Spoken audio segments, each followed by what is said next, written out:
ओम नमश्चंडिकायै। श्रीमद्देवी भागवत महापुराण द्वितीयः स्कन्धः अथैकादशोऽध्यायः। सूत उवाच गतप्राणं तु राजानं बालं पुत्रं समीक्ष्य च चक्रुश्च मन्त्रिणः सर्वे परलोकस्य सत्क्रियाः। सूत जी बोले, सभी मंत्रियों ने राजा परीक्षित को मृतक तथा उनके पुत्र जन्मेजय को अबोध जानकर उनकी परलोक संबंधी क्रियाएं सम्यक प्रकार से संपन्न कराया। शरीर दग्ध हो जाने से भस्मीभूत हुए राजा को उन मंत्रियों ने गंगा के किनारे अगर उसे बनाई गई चिता पर रखा। अकाल मृत्यु को प्राप्त राजा परीक्षित की और्ध्वदैहिक क्रिया राजा के पुरोहित द्वारा वैदिक मंत्र के साथ विधिवत संपन्न कराया गया। मंत्रियों ने ब्राह्मणों को गायें, सुवर्ण, अनेक प्रकार के अन्न तथा नाना प्रकार के वस्त्र यथोचित रूप से दान दिया। तत्पश्चात मंत्रियों ने प्रजाओं के प्रति प्रीति संवर्धन करने वाले राजपुत्र जन्मेजय को शुभ मुहूर्त में सुंदर सिंहासन पर आसीन किया। पूर्ववासी तथा जनपदवासी प्रजाओं ने राज लक्षणों से संपन्न जन्मेजय नामक उस बालक को अपने राजा के रूप में स्वीकार किया। राजकुमार की धात्री ने उन्हें सब प्रकार के राजोचित गुणों की शिक्षा दी। इस प्रकार प्रतिदिन वृद्धि को प्राप्त होते हुए वे महान बुद्धिमान हो गए। उनकी 11 वर्ष की अवस्था होने पर कुल पुरोहित ने उन्हें यथोचित शिक्षा प्रदान की और उन्होंने उन्हें सम्यक रूप से ग्रहण किया। जिस प्रकार द्रोणाचार्य ने अर्जुन को तथा भार्गव ने परशुराम को धनुर्विद्या में प्रशिक्षित किया, उसी प्रकार कृपाचार्य ने जन्मेजय को अद्भुत रूप से परिष्कृत धनुर्विद्या प्रदान किया। इस प्रकार संपूर्ण विद्या प्राप्त करके वे जन्मेजय वेद तथा धनुर्वेद पूर्ण पारंगत होकर के उनमें बलशाली, अपराजेय तथा परमार्थ वेत्ता हो गए। वे धर्मशास्त्र के अर्थों का विवेचन करने में कुशल, सत्यनिष्ठ, इंद्रियजित और धर्मात्मा थे। उन्होंने पूर्व में धर्मपुत्र राजा युधिष्ठिर की भांति राज्य शासन किया। इसके बाद सुवर्ण वर्मा नाम वाले काशीपति राजा ने शुभ गुणों वाली अपनी कन्या वपुष्टमा का पाणिग्रहण जन्मेजय के साथ संपन्न कराया। जिस प्रकार प्राचीन काल में काशीराज की पुत्री को पाकर विचित्र वीर्य तथा सुभद्रा को पाकर अर्जुन अत्यंत आह्लादित हुए थे, उसी प्रकार श्याम नयनों वाली अपनी कांता को रूप अद्भुत है जिनका, उनको पाकर के जन्मेजय अति प्रसन्न हुए। कमल पत्र के समान नेत्रों वाली उन वपुष्टामा को वन में अपने साथ विहार करने के लिए लेकर जाने लग गए। वन उपवन अनेकों जगह पे जाकर के विशिष्ट रूप से विहार करने लग गए। जिस प्रकार इंद्राणी के साथ इंद्र करते हैं, उनके द्वारा सुखपूर्वक रक्षित प्रजा अति संतुष्ट थी। जन्मेजय के कार्य कुशल सभी मंत्री समस्त कार्यों को सम्यक प्रकार से करते, संपन्न करते, कोई भी त्रुटि दोष नहीं रहता। बड़े ही उत्तम शासन का एक सुंदर सा छवि दिखता। उनके प्रत्येक मंत्रियों में उत्कृष्टतम शासन की क्षमता, उनके द्वारा दिया हुआ अनुशासन बड़ा ही आनंदित करता वहाँ की प्रजा को। इस प्रकार तक्षक के द्वारा पीड़ित उत्तंक नामक मुनि का हस्तिनापुर में आगमन हुआ। इस सर्प की शत्रुता का बदला कौन ले सकता है, ऐसा सोचते हुए वे परीक्षित पुत्र जन्मेजय को यह कार्य कर सकने वाला समझ करके उनके पास आए और बोले कि हे भूवर, आपको यह ज्ञान नहीं है कि इस समय आपको क्या करना चाहिए और क्या नहीं करना चाहिए। आप इस समय न करने योग्य कार्य कर रहे हैं और करने योग्य कार्य नहीं कर रहे हैं। आप सदृश रोषहीन, पुरुषार्थ रहित, वैर भाव के ज्ञान से शून्य, प्रतिकार अथवा उपायों को न जानने वाले तथा बालक के समान स्वभाव वाले राजा से अब मैं क्या कहूँ।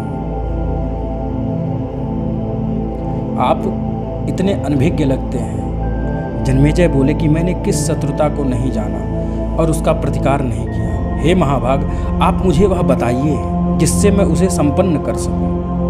उत्तंक बोले कि हे राजन, आपके पिता परीक्षित दुष्टात्मा तक्षक नाग द्वारा मार डाले गए थे। आप मंत्रियों को बुलाकर अपने पिता की मृत्यु के विषय में पूछिए। उत्तंक का वचन सुनकर के राजा ने मंत्री प्रवरों से पूछा। तब उन्होंने बताया कि ब्राह्मण द्वारा शापित होने के कारण एक सर्प ने उन्हें डस लिया था और वे मर गए। जन्मेजय को ये सुनकर के बड़ा आश्चर्य हुआ। मेरे पिता परीक्षित की मृत्यु का कारण मुनि द्वारा प्रदत्त शाप था। हे मुनिश्रेष्ठ, मुझे यह बताइए कि इसमें तक्षक का क्या दोष था। उत्तंक बोले कि तक्षक ने कश्यप नामक ब्राह्मण को धन देकर आपके पिता तक पहुंचने से रोक दिया था। हे राजन, आपके पिता का हंता वह तक्षक क्या आपका शत्रु नहीं है? हे भूप, प्राचीन काल में मुनि रुरु की भार्या को सर्प ने डस लिया था और वह मर गई थी। वह अविवाहिता थी। मुनि रुरु ने अपने उस प्रिया को पुनः जीवित कर दिया और उन्हें वहीं पर अत्यंत भीषण प्रतिज्ञा उन्होंने किया कि जिस किसी भी सर्प को देखूंगा उसे तत्काल आयुध से मार डालूंगा। हे राजन, इस प्रकार प्रतिज्ञा करके हाथ में शस्त्र लेकर मुनि रुरु सर्पों का वध करते हुए इधर उधर घूमते रहे। एक बार उन्हें वन में एक बूढ़ा डुंडुभ सांप दिखाई दिया। वे लाठी उठाकर रोष पूर्वक उसे मारने के लिए तत्पर हुए। तब डुंडुभ ने उन ब्राह्मण से कहा कि हे विप्र, मैं आपके प्रति कोई अपराध नहीं कर रहा हूँ, तो फिर आप मुझे क्यों मार रहे हैं? रुरु बोले कि मेरी प्राणप्रिया भार्या को सर्प ने डस लिया था और उसकी मृत्यु हो गई थी। अतः हे सर्प, उसी समय से दुखित होकर मैंने ऐसी प्रतिज्ञा कर ली थी। डुंडुभ बोला कि मैं किसी को काटता नहीं, जो सर्प काटते हैं वे दूसरे होते हैं, इसलिए सर्प सदृश शरीर होने के कारण मुझे आप मत मारिए। उत्तंक बोले, मनुष्य के समान उसकी सुंदर वाणी सुनकर रुरु पूछे कि तुम कौन हो और डुंडुभ योनि में कैसे पहुंच गए? सर्प बोले कि हे विप्र, पहले मैं ब्राह्मण था, खगन नाम का मेरा एक ब्राह्मण मित्र था। वह धर्मात्माओं में श्रेष्ठ, सत्यवादी और जितेंद्रिय था। एक बार अपनी मूर्खतावश मैंने तृण का सर्प बनाकर उसे धोखे में डाल दिया। उस समय वह अग्निहोत्र गृह में विद्यमान था। सर्प को देखकर अत्यंत डर गया। भय से थरथर कांपते हुए वह ब्राह्मण ने विह्वल होकर मुझे शाप दे दिया। हे मंदबुद्धि, तुमने सर्प दिखाकर मुझे डराया है, अतः तुम सर्प हो जाओ। सर्प रूप में मैंने उस ब्राह्मण की बड़ी प्रार्थना की। इस कड़े शाप का मैंने क्षमा याचना किया। हे सर्प, प्रमति पुत्र रुरु तुम्हें यह शाप से मुक्त करेंगे। उन्होंने यह बात स्वयं मुझसे कही थी। मैं वही सर्प हूँ और आप रुरु हैं। आप मेरे वचन को ध्यानपूर्वक सुनिए। ब्राह्मण के लिए अहिंसा ही परम धर्म है, इसमें संदेह नहीं है। अतः विद्वान ब्राह्मण को चाहिए कि वह सर्वत्र दया करे। हे विप्रवर, यज्ञ से अतिरिक्त कभी भी और कहीं भी हिंसा, याज्ञ की हिंसा नहीं कही गई है। उत्तंक बोले, तब वह ब्राह्मण सर्प योनि से मुक्त हो गया। इस प्रकार उस ब्राह्मण के शाप का अंत करके रुरु ने भी हिंसा छोड़ दी। उन्होंने मरी हुई उस सुंदरी को पुनः जीवित कर दिया और उनके साथ विवाह कर लिया। हे राजन, उस मुनि ने इस प्रकार शत्रुता का स्मरण करते हुए सभी सर्पों का संहार किया था। परंतु हे भरतश्रेष्ठ, आप तो वैर भूलकर अपने पिता को मारने वाले सर्प के प्रति क्रोध शून्य बने रहते हैं। आपके पिता स्नान दान किए बिना अंतरिक्ष में ही मर गए। इसलिए हे राजेंद्र, सर्पों का नाश करके उनका उद्धार कीजिए। जो पुत्र पिता के शत्रुओं से बदला नहीं लेता, वह जीते हुए भी मृत तुल्य हो जाता है। हे नृपश्रेष्ठ, जब तक आप सर्पों का विनाश नहीं करते, तब तक आपके पिता की दुर्गति ही रहेगी। हे महाराज, आप देवी यज्ञ के व्याज से अपने पिता की शत्रुता का स्मरण करते हुए सर्प सत्र नामक यज्ञ करिए। उत्तंक मुनि का यह वचन सुनकर जन्मेजय अत्यंत दुखी हुए। उनके नेत्रों में आंसू आ गए। मन ही मन सोचने लग गए कि जिसके पिता सर्प के दंश से मृत्यु को प्राप्त हुए, उनकी दुर्गति हुई, उस मुझ मिथ्याभिमानी तथा दुर्बुद्धि को धिक्कार है। मैं आज ही यज्ञ आरंभ करके प्रज्वलित अग्नि में सर्पों की आहुति देना ही पिता के मृत्यु का बदला समझूंगा। सभी मंत्रियों को बुलाकर राजा ने यह वचन कहा, हे विप्रवर, हे मंत्री प्रवरों, गंगा के किनारे श्रेष्ठ ब्राह्मणों से उत्तम भूमि माप कर आप लोग यथोचित यज्ञ सामग्री प्रबंध करें।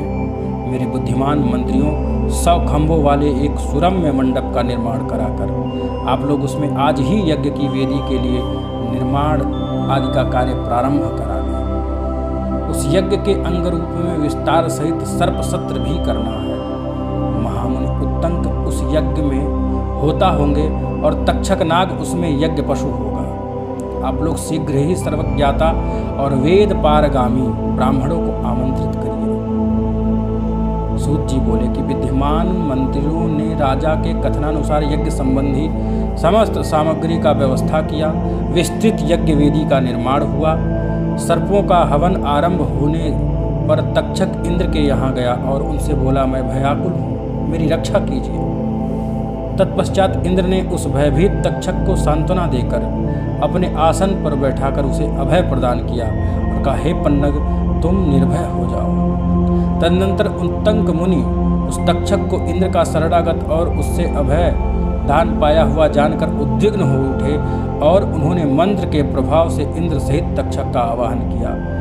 जब तक्षक ने यायावर वंश में उत्पन्न जरत्कारु पुत्र धर्मनिष्ठ आस्तिक नामक मुनि का स्मरण किया, वे मुनि बालक आस्तिक वहां आ पहुँचे। जन्मेजय की प्रशंसा करने लग गए। राजा जन्मेजय ने उस बालक को महान पंडित देखकर उसकी पूजा की। पूजन अर्चन करके राजा ने अपने मनोवांछित वस्तु मांगने के लिए उनसे निवेदन किया। तब आस्तिक ने याचना की कि हे महाभाग, इस यज्ञ को समाप्त किया जाए। उसने सत्य वचन से आबद्ध राजा से बार बार ऐसी प्रार्थना की। तत्पश्चात मुनि के वचनानुसार राजा ने सर्पों का हवन बंद कर दिया और फिर वैशंपायन ऋषि उन्हें विस्तार पूर्वक महाभारत की कथा सुनाने लग गए। उस कथा को सुनकर भी राजा को विशेष शांति नहीं हुई। तब राजा ने व्यास जी से पूछा कि मुझे किस प्रकार शांति मिलेगी। मेरा मन अशांति की ओर एकदम खिंचा जा रहा है, अशांति की अग्नि में दग्ध हो रहा है। मैं क्या करूं, मुझको बतलाइए।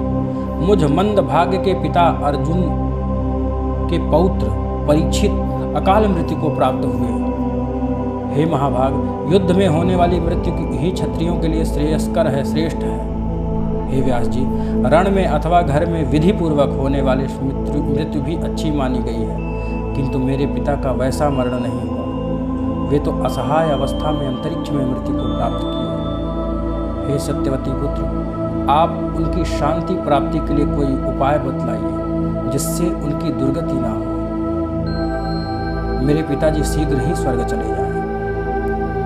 इति श्रीमद्देवी भागवते महापुराणे अष्टादशसहस्रयां संहितायां द्वितीय स्कंधे सर्पसत्र वर्णनम नाम 11 ओम।